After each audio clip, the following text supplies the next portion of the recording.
ভেতরের পড়ে যাওয়া হৃৎপিণ্ডের আত্মচিৎকারের পরে তাকে আমার করে পাওয়ার অপেক্ষা।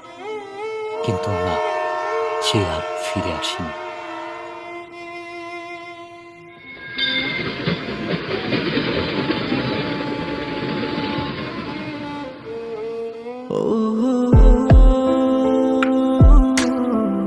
তবে এসেছিল এই পাহাড়ের পাদদেশে আজ থেকে অনেক বছর আগে, সন্তের জেগেরা সীমান্তবর্তী জেলা শেরপুরের প্রত্যন্ত একটি গ্রাম।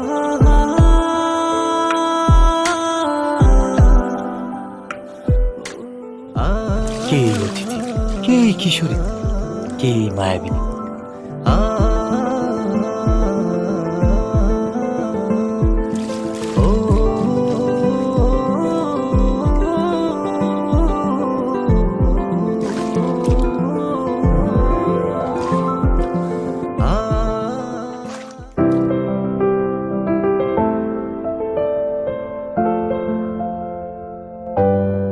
যার বিরহের অনুলিপি স্বপ্নের মতোই বদলে গেল এক যুবকের জীবনের গল্প।